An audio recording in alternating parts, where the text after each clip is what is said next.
Quant 27.2, difference between SI and CI, 3 years 10% is 31. पूछ रहा है सम कितना होगा, आंसर है 1000। आप बोलोगे कैसे, तो मैं बोलूंगा मुझे याद है। ठीक है, और वैसे एक डायरेक्ट फॉर्मूला भी होता है। ठीक है, मैं आपको दोनों चीज समझा दूंगा। तो डायरेक्ट फॉर्मूला मालूम है क्या? Difference is equals to principal r upon 100 the whole square plus r upon 100 plus t into है यहाँ पर। हाँ, ये आपका फॉर्मूला है 3 इयर्स का difference. Simple interest, compound interest, आपको मालूम है कंपाउंड इंटरेस्ट और सिंपल इंटरेस्ट फर्स्ट ईयर में इक्वल होता है, उसके बाद कंपाउंड इंटरेस्ट ज्यादा होता है क्योंकि वो इंटरेस्ट पे इंटरेस्ट होता है। ठीक है, हमें फाइंड करना है principal. The sum is, difference कितना दिया है 31 equals to principal r upon 100। तो 10 अपॉन 100 कितना हो जाएगा 1/10, उसका square 1 upon 100 into r upon 100 कितना हो जाएगा 1/10 प्लस टाइम है 3 इयर्स। एलसीएम लोगे तो हो जाएगा 30, 31/30, 31/10। तो 31 कटेगा 1 बार और ये कितना हो गया 1000। प्रिंसिपल इक्वल्स टू ट्रांसपोज कर दो, प्रिंसिपल इक्वल्स टू 1000। एक फॉर्मूला। ठीक है, और 2 इयर्स का भी फॉर्मूला होता है, मालूम है क्या 2 इयर्स का फॉर्मूला? इतना सॉल्व करो, difference equals to principal r upon 100 the whole square. इतना सॉल्व करोगे तो ये है difference between CI and SI for 2 years का फॉर्मूला, और ऊपर जो हमने किया वो 3 इयर्स का फॉर्मूला है। फॉर्मूला पुट अप करो, वैल्यू पुट अप करो, सॉल्व करो। क्वेश्चन नंबर 27 में हमें चाहिए 8 cube, 8 whole cube. 8 whole cube 2x का होल क्यूब होता है, लेकिन हमारे पास तो 2x नहीं है, तो क्यों ना हम पूरे इक्वेशन को 2 से मल्टीप्लाई कर दो। तो 2 से मल्टीप्लाई करोगे तो ये आ जाएगा 2x, और ये 2 अपॉन 4x हो जाएगा, 2 कट जाएगा 1/2x इक्वल्स टू ये 2 कट के बचेगा 3। अब दोनों साइड क्यूब कर देना, तो आ जाएगा a cube plus b cube plus 3ab, 3 into 2x into 1/2x। ab तो कट ही जाता है, a plus b 2x plus 1/2x is equals to 3 का क्यूब 27। आपको मालूम है इसका वैल्यू कितना दिया था? इसका वैल्यू अभी हमने निकाला था 3, तो ये है 3, 3 3 9, 9 यहाँ जाकर माइनस हो जाएगा, कितना बचेगा 18। आपका आंसर आ गया। किसका आंसर? इस पार्ट का आंसर। यही तो चाहिए था हमें। ठीक है, मतलब 8x क्यूब चाहिए, हमारे पास तो x था, तो जब 2 से मल्टीप्लाई करेंगे 2x बनेगा, 2x का क्यूब ही तो 8x क्यूब आएगा। तो हमें स्टार्टिंग से एक एक हिंट मिल गया था कि क्या करना है, कैसे शुरुआत करनी है, और बाकी आगे सॉल्व करने पे तो बन ही जाएगा। इस क्वेश्चन का आंसर 2। आप इसको याद रखना, वैसे तो ये रेशियो प्रोपोर्शन का एक टॉपिक है, लेंदी सा क्वेश्चन है, मालूम काफी लेंदी सा क्वेश्चन है। आप ये याद रखना, ये फर्स्ट पार्ट और ये सेकंड पार्ट, कभी भी क्वेश्चंस में ऐसे 2 पार्ट होंगे, उनका सम हमेशा आंसर 2 आएगा। क्वेश्चन थोड़ा सा चेंज हो भी सकता है ना। देख लीजिए, आपने नोटिस किया ऊपर 2a है तो नीचे भी 2 है, ऊपर प्लस नीचे माइनस। यहाँ ऊपर 2 भी है तो नीचे भी 2 भी है, सिर्फ ऊपर प्लस और माइनस है। करते कैसे हैं मैं आपको बता दूं। ये x में क्या करेंगे, 4ab मतलब 2a इंटू 2b, तो इस 2a को यहाँ नीचे ले लेंगे, तो क्या बचेगा 2b upon a plus b। इसको हम numerator plus denominator upon numerator minus denominator करेंगे तो फर्स्ट पार्ट आएगा इससे।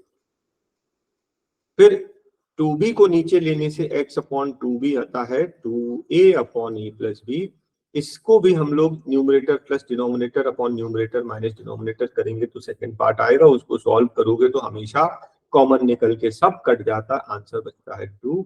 याद रख सकते हो तो याद रख लेना। क्वेश्चन नंबर 29, आपको x का वैल्यू दिया है, y का दिया है, z का दिया है और हमें ये फाइंड करना है। अंडरस्टूड है कि अगर इस तरीके से करेंगे x square Y square Z square काफी लेंदी होने वाली। तो हमने एक चीज नोटिस की कि ये तीन टर्म्स जो हैं कौन से, X square plus Y square plus 2xy, ये होता है x plus Y the whole square होता है, और ये माइनस जेड स्क्वायर को ऐसे ही रहने दो। ये आपको एक आइडेंटिटी दिखती है, A square minus B square. A square minus B square क्या होता है, ए प्लस बी इंटू ए माइनस बी। क्यों ना हम ऐसे सॉल्व करें, पूरा इतना लेंदी करते, स्क्वायर स्क्वायर करते बहुत लेंदी हो जाता, क्यों ना हम इसको सॉल्व कर दें। ध्यान से देखना, x का value b plus c minus 2a, y का value c plus a minus 2b और z का value a plus b minus 2c। ये फर्स्ट पार्ट आ गया। अब सेकंड पार्ट है ना, सेकंड पार्ट को मैं जगह कम है नीचे लिख देता हूँ। x plus y b plus c minus 2a c plus a minus 2b और माइनस z करना, तो z के सारे साइन चेंज कर देना, minus a minus b plus 2c। इसको सॉल्व कर लें तो आपने नोटिस किया कि यहाँ पर b plus B 2b minus 2b cancel, a plus a 2a minus 2a cancel, c plus c 2c minus 2c cancel. ये फर्स्ट पार्ट तो जीरो आ गया और सेकंड पार्ट सॉल्व करने की जीरो जरूरत ही नहीं, जीरो से मल्टीप्लाई करने पर सब कुछ जीरो हो जाता है। ठीक है, वर्किंग आपके सामने। नेक्स्ट क्वेश्चन बहुत बढ़िया क्वेश्चन है। आपको मालूम है कि a माइनस 1 का होल स्क्वायर b प्लस 2 का होल स्क्वायर और इसका होल स्क्वायर, उस सब का आंसर जीरो आ रहा है। तो एक चीज पक्की है, देखो ये क्योंकि स्क्वायर किया है ये नेगेटिव तो हो नहीं सकता, ये पॉजिटिव नंबर है। ये भी अगर b प्लस सी का वैल्यू नेगेटिव भी होता तो स्क्वायर करने पर पॉजिटिव है, और ये भी पॉजिटिव है। तीन पॉजिटिव नंबर का सम जीरो आ रहा है, इसका मतलब ये नंबर खुद जीरो है। a माइनस 1 जीरो है, b प्लस 2 जीरो है, c प्लस 1 जीरो है। तीन जीरो को जीरो प्लस जीरो ही जीरो हो सकता है। अगर तीन नंबर को ऐड करने पर जीरो आ रहा है, इसका मतलब ये तीनों जीरो हैं। फर्स्ट पार्ट क्या आ गया, a equals to 1। Second part क्या हो गया, b इक्वल्स टू 2 को ट्रांसपोज कर दिया, c minus 1, a b c का वैल्यू आ गया। अब ये वैल्यूज यहाँ पर रखना, 2a मतलब 2 1 जा 2, माइनस 3b मतलब 3 2 जा 6, है ना। 3 इंटू माइनस 2 माइनस 6, माइनस का माइनस प्लस 6 और plus plus 7c, 7 into minus 1 minus 7, ये हो गया 8, 8 माइनस 7 इज 1। देखिए आपका आंसर। ठीक है, बस इतनी सी ट्रिक थी। तीन पॉजिटिव नंबर का स्क्वायर का सम अगर जीरो है, मतलब ये तीनों जीरो है, तो फर्स्ट सेकंड थर्ड पार्ट को जीरो पुट अप करके ए बी सी के वैल्यूज निकाल लेना, इसके आगे वर्किंग इजी हो जाएगी। इस पूरे को बोलिए a, इसको b, इसको c। आपको कुछ याद आता है, a cube plus B cube plus C cube. ये है क्वेश्चन आपका, a cube plus B cube plus C cube. a क्या है, ध्यान से देखना, a b c का वैल्यू मुझे फाइंड करना है। a क्या है, y माइनस जेड, b क्या है, z माइनस एक्स, c क्या है, x माइनस y। तो x plus minus cancel, y plus minus cancel, z plus minus cancel, ये तो जीरो हो गया। और ये identity a plus B plus C जब भी जीरो होती है, a cube plus B cube plus C cube किसके इक्वल होता है, 3ab c के आइडेंटिटी है। आइडेंटिटी है कि A cube plus B cube plus C cube 3abc होगा। कब?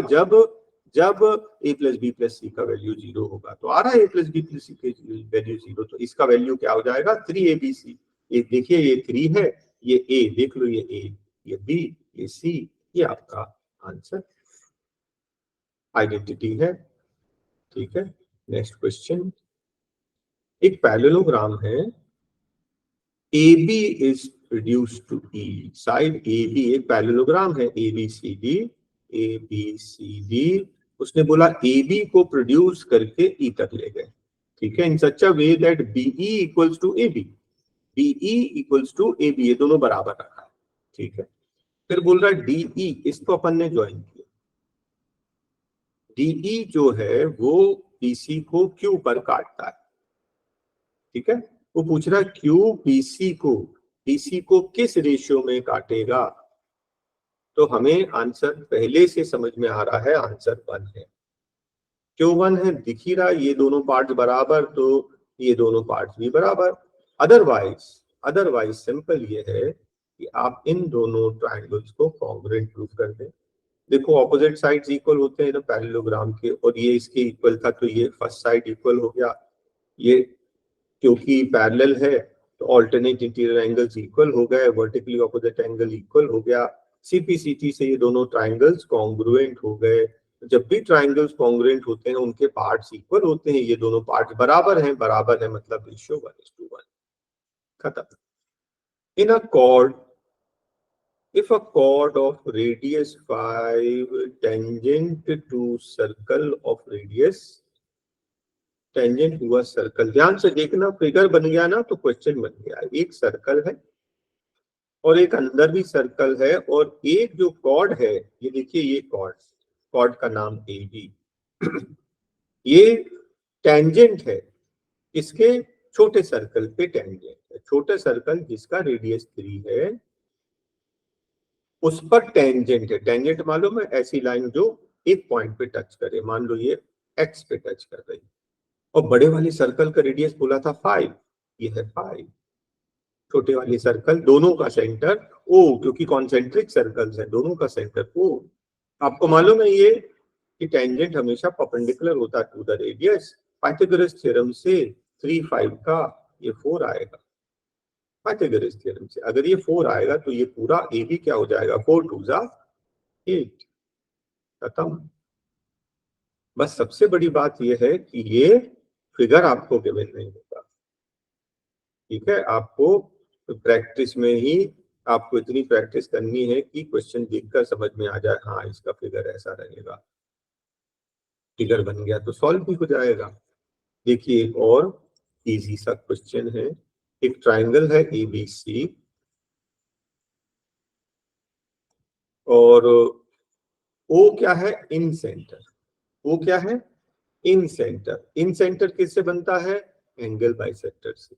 बी का बाइसेक्टर बनाया और सी का बाइसेक्टर बनाया। वो कहाँ मीट किया? ओ पर। ठीक है, तो ओ क्या है?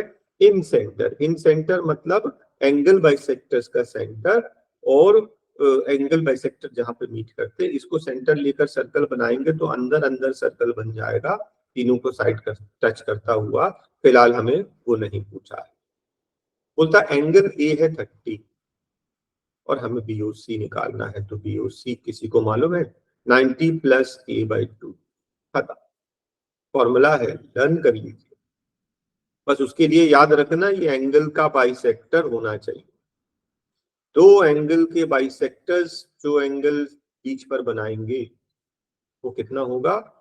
90 plus a/2। Formula 90 plus a 30, 30 का आधा 15, 90 15 105। ठीक है, तो ये जो मैंने टॉपिक पढ़ाया याद रखना। Two chords AB and AC of a circle BAC, radius of the circle, length of two chords, एक सर्कल बनाना पड़ेगा। हाँ, सर्कल है और बोलता है सर्कल के दो कॉर्ड्स, ए कॉमन पॉइंट, ए कॉमन है ना ए बी और ए सी में, ए को अपन यहाँ बीच में ले लेते हैं। एक तरफ बी ले लेते हैं और दूसरी तरफ सी ले लेते हैं। ए बी और ए सी क्या है, दो कॉर्ड है, पहला कॉर्ड ए बी और दूसरा कॉर्ड ए सी, कितना कितना है 8 और 6।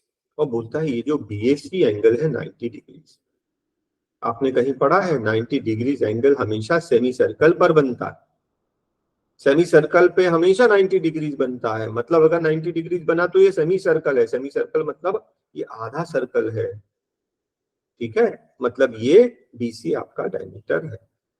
और वैसे भी राइट ट्राइंगल है ना, पाइथागोरस थ्योरम लगा दो, 6 8 का 10, बीसी आ गया 10, रेडियस क्या है उसका आधा, 5, खत्म। ठीक है, जो कंसेप्ट मैंने समझाया उसको ध्यान से देखना और एक बार और रिवाइज कर लेना। एक ट्राइंगल है एबीसी, उसके पॉइंट्स दिया है, बोलता है डीई, डी कहाँ लिया है, AD is 1/3 of AB, AB का अगर ये पूरा 3x है, एग्जाम्पल के लिए समझा रहा हूं, तो ये पार्ट सिर्फ x है, इतना 1/3, और ईबी क्या है, एई का 1/3, ये भी 1/3 है, ये भी 1/3, ठीक है। तो लॉजिक सीधा सीधा बीसी बोलता है 15, पूछ रहा है डीई कितना होगा, जब ये वाला फर्स्ट वाला पार्ट, लेफ्ट वाला पार्ट 1/3 है, राइट वाला 1/3 है, तो नीचे वाला भी 1/3 होगा, है ना, लॉजिक से सीधा सीधा answer 5। That's all, simple geometry.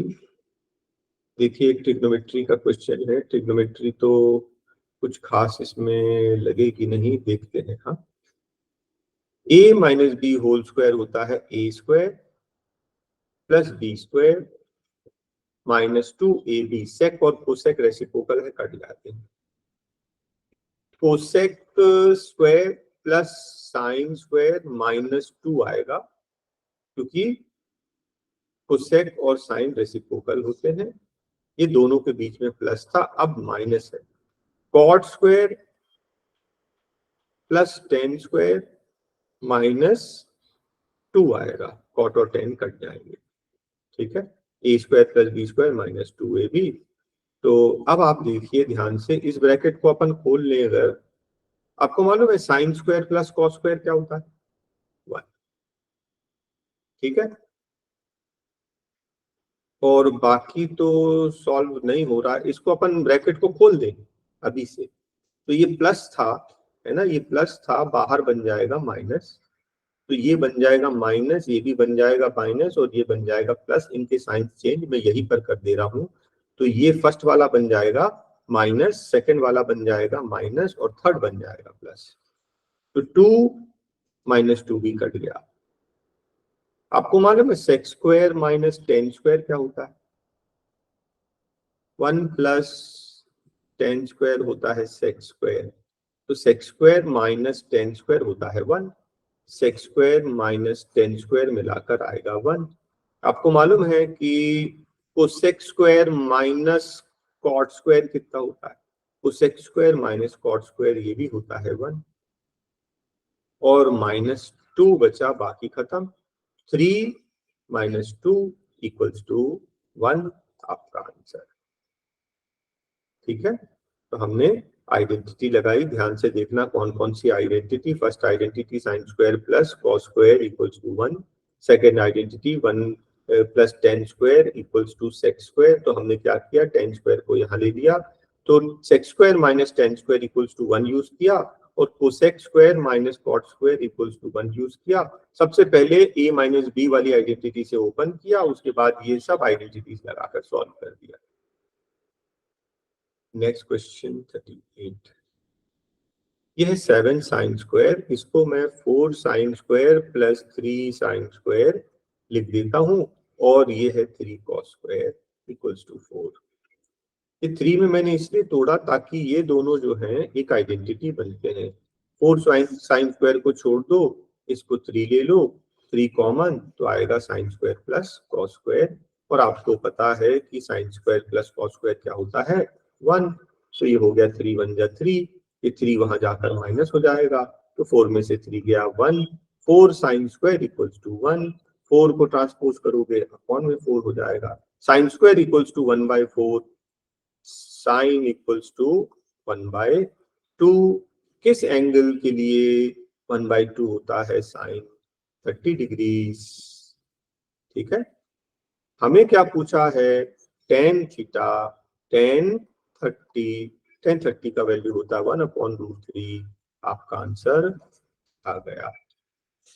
तो ये जो वर्किंग है इसको सॉल्व करके थीटा निकालना था और थीटा फिर नेक्स्ट पार्ट में पुट अप करना था। नेक्स्ट क्वेश्चन देखिए, 159 से लेकर 89 तक। सबसे पहला काम ये आप बताओ कि ये नंबर कितने हैं? मालूम है किसी को? ये एपी है, मालूम है? फर्स्ट टर्म क्या है? 1, कॉमन डिफरेंस है 4, और लास्ट टर्म जो है nth टर्म वो है 89। तो लास्ट टर्म nth टर्म होता है a plus n minus 1 into D. इस फॉर्मूले से n का वैल्यू निकालेंगे। 89 इक्वल्स टू a मतलब 1, n माइनस 1 फाइंड करना है, d कॉमन डिफरेंस है 4, ये 1 यहाँ चला जाएगा तो 88 हो जाएगा। n माइनस 1 इंटू 4 से काट दोगे 22 बार, और -1 यहाँ जाकर +1 हो जाएगा, तो 23 टर्म्स। कितने नंबर है ये? 23। क्या आपको इतना समझ में आया? उस 23 में से मैं एक निकाल ले रहा हूं। कौन सा निकाल रहा हूं मालूम है? इसके बीच से साइन 45 मैंने अलग कर लिया, साइन स्क्वायर 45 सिर्फ एक मैंने अलग कर लिया है। इस बीच में ना 45 भी आएगा। ठीक है, तो 45 को अलग करने का रीजन क्या है? 45 का वैल्यू होता है 1/√2 और स्क्वायर करोगे तो इसका वैल्यू हो गया 1/2। ये एक वैल्यू अगर मैं हटा लूं 23 से तो कितने नंबर बचे? अब 22। कितने पैर बचे? 11। 11 पैर, 1 पैर का आंसर 1, 11 पैर का आंसर 11 और हाफ, और पहले ही निकाल चुके थे, ये है 11.5। ठीक है, प्रीवियस क्वेश्चन में आया था ना, मैंने बताया था पैर कैसे बनाते हैं। बेसिकली क्या करेंगे, साइन स्क्वायर 1 और साइन स्क्वायर 89, साइन स्क्वायर 1 और साइन स्क्वायर 89 ले लेंगे। ये 1 और 9 कॉम्प्लीमेंट्री एंगल है, इससे होगा ये साइन स्क्वायर 89 जो है वो कॉस स्क्वायर 1 में चेंज हो जाएगा, और sine square 1 plus cos square 1 होता है 1। तो एक पैर का वैल्यू 1, 11 पैर का वैल्यू 11, और एक हमने निकाल दिया था जिसका वैल्यू हाफ, 11.5। आपका आंसर आ गया। देखो ये बहुत डिटेल में सॉल्व करा रहा हूं अभी तो, ठीक है। एग्जाम में आपको ऐसे थोड़ी करना है, एग्जाम में निकालना कितने टर्म्स है? 23। ठीक है, बीच का एक टर्म्स 45 आएगा, उसका वैल्यू हाफ, बचे 22 टर्म्स। 22 टर्म्स के 11 पैर, 11 पैर का आंसर 11, 11.5 आंसर मार्क कर देना। ठीक है, एग्जाम में तो आप फास्ट कर लेंगे। Question number 41। तो ये देखो, tan 72 का उल्टा होता है cot। इसको ऊपर ले जाएंगे तो ये cot 72 हो जाएगा। मैंने ऊपर क्यों ले लिया? क्योंकि यहाँ पे मुझे cot दिख रहा है। आपको मालूम है sec का sec 68 कन्वर्ट हो जाएगा cosec 22 में, क्योंकि कॉम्प्लीमेंट्री एंगल। ये cosec 22 ऊपर जाकर रेसिप्रोकल करेंगे तो sin 22 हो जाएगा। आपने देखा cot 72 कॉमन है, तो cot 72 को कॉमन ले लिए, ये बचेगा cos square 22 plus sin square 22। आपको मालूम है sin square plus cos square 1 होता है, इसका वैल्यू हो गया 1। बचा क्या है? cot 72, और उसके पहले दिया है cot 18। ध्यान से देखना, cot 18 तो ठीक है, कि cot 72 किस में कन्वर्ट हो जाएगा? tan 18 में, क्योंकि कॉम्प्लीमेंट्री एंगल। ठीक है, 90 से माइनस किया तो cot चेंज हो जाएगा tan में, और ये दोनों tan और cot रेसिप्रोकल होते हैं, एंगल सेम है, दोनों कट जाएंगे, आंसर आएगा 1। कॉम्प्लीमेंट्री एंगल्स यूज किया हमने। इनकम एक्सपेंडिचर ग्राफ अलग अलग साल का। What is the difference between profit 83 84? 83 84 में प्रॉफिट, हाँ 83 में प्रॉफिट कितना है? जल्दी बताओ। 20। और 84 में प्रॉफिट कितना, 10, दोनों का डिफरेंस 10, आंसर 10 लाख। प्रॉफिट समझ रहे हैं ना, कम दिया है, एक्सपेंडिचर दिया है, इनकम माइनस एक्सपेंडिचर, ये तो डिफरेंस तो आएगा, प्रॉफिट इनकम माइनस एक्सपेंडिचर। तो इन दोनों का डिफरेंस, ये जो डिफरेंस दिख रहा है 20 था, यहाँ पर डिफरेंस दिख रहा है 10, दोनों के प्रॉफिट का difference, answer 10 lakhs. The number of years in which the income was more than the average income. Average income, तो सबसे पहले आपको एवरेज इनकम निकालनी पड़ेगी। फर्स्ट की इनकम कितनी है 30, नेक्स्ट में कितना है 50, नेक्स्ट में कितना है 40, नेक्स्ट में कितना है 60 और नेक्स्ट में कितना है 60। इन सबको ऐड कर दो, कितना आएगा 100, 160, 210, 240, 240 डिवाइडेड बाय 5, हाँ कितना आ गया 48, 48 से ज्यादा। तो इनकम 48 से ज्यादा एक बार है, ये तो नहीं, ये 2 बार, ये 3 बार। देखो 3 बार ऐसा हुआ कि इनकम एवरेज 48 से ज्यादा है, 3 बार, बस खत्म। हाउ मेनी ईयर, ऐसा कितने बार हुआ। नेक्स्ट क्वेश्चन बोलता है ratio of the average income, हमने एवरेज इनकम अभी निकाला था ना 48, टू द एवरेज प्रॉफिट।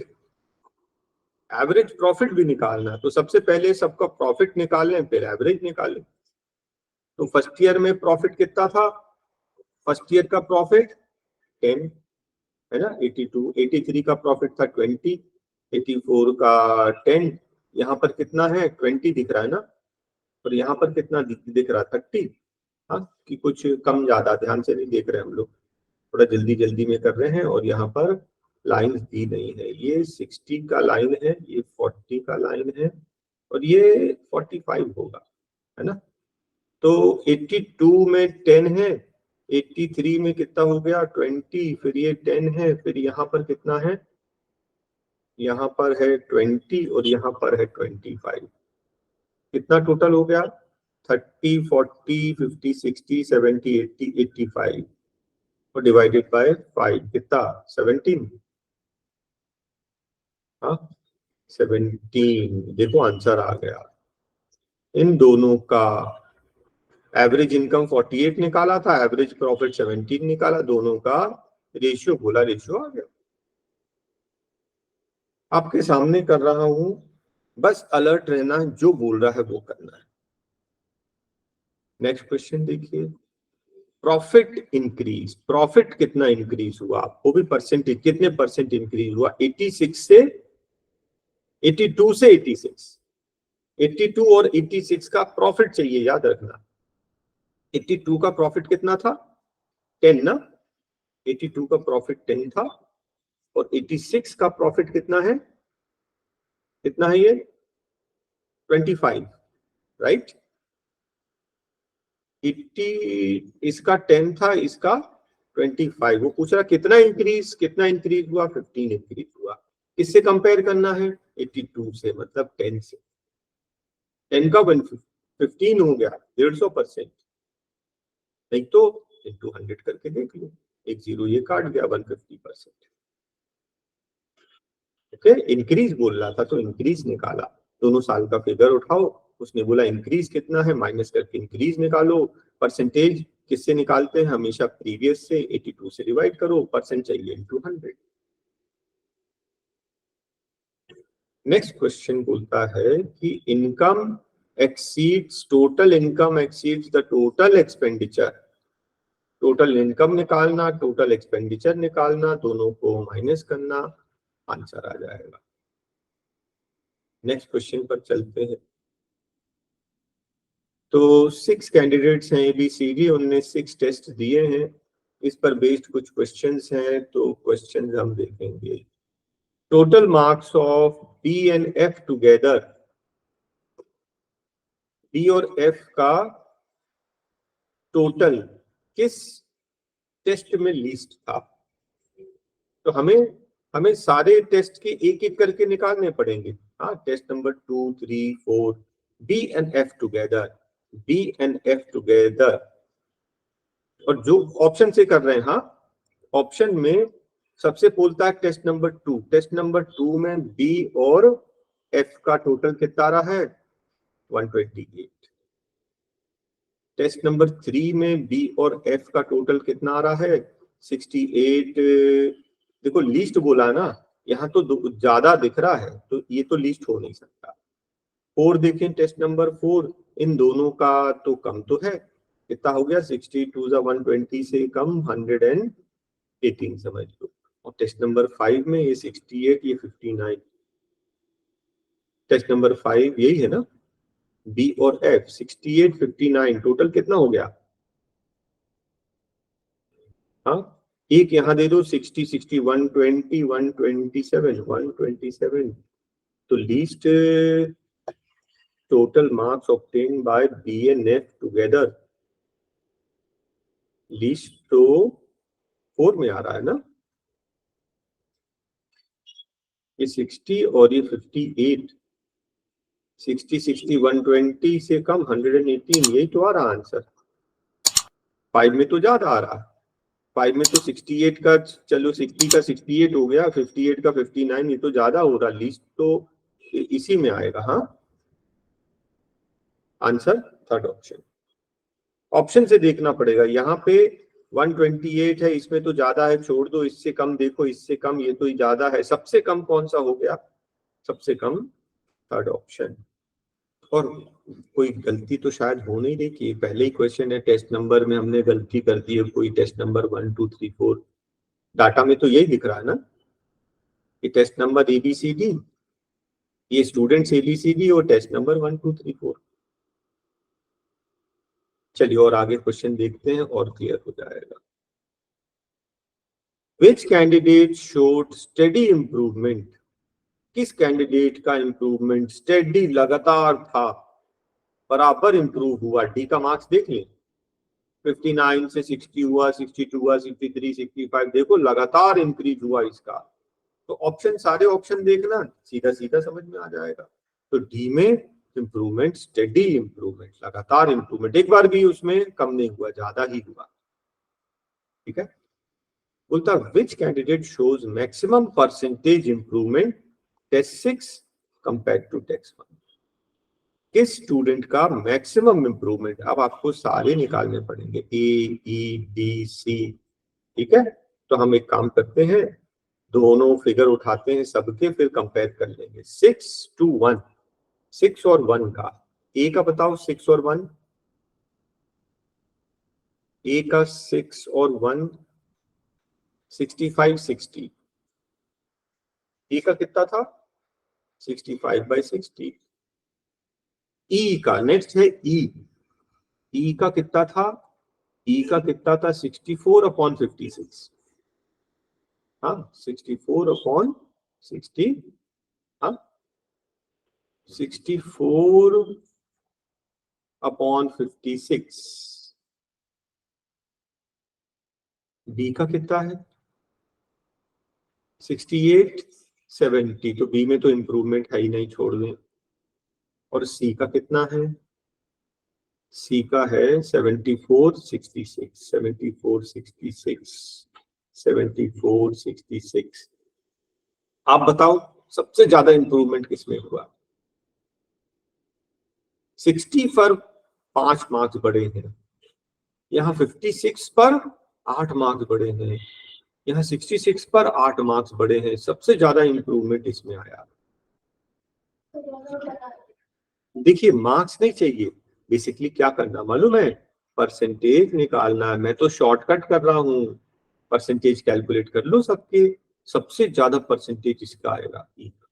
क्यों, देखो मार्क्स कितना इंप्रूव हुआ है इसका 8, लेकिन कंपेयर किससे कर रहे हैं 56 से, इसका मार्क्स कितना हुआ 8, लेकिन कंपेयर 66 से कर रहे हैं, जिसका डिनोमिनेटर छोटा होता है उसका आंसर बड़ा होता है, इसका वैल्यू बड़ा आएगा। क्लियर है, परसेंटेज कैलकुलेट नहीं कर रहे, बेकार में लेंदी हो जाएगा, हमने थोड़ा सा शॉर्टकट यूज कर लिया। Question number 15, in which test all candidates got better than the previous, किस टेस्ट में सबके सबको अच्छे मार्क्स मिले, सबके सबको अच्छे मार्क्स मिले। टेस्ट नंबर 6 देख ले। टेस्ट नंबर 6 में प्रीवियस से 63 से ज्यादा मिले, इससे इसका इसको इम्प्रूवमेंट, इसका इम्प्रूवमेंट, इसका इम्प्रूवमेंट, इसका इम्प्रूवमेंट, है ना। तो टेस्ट नंबर 6 में as compare to the other सभी स्टूडेंट्स को का परफॉर्मेंस बेटर था। टेस्ट नंबर 6 ऑप्शन 1, ठीक है।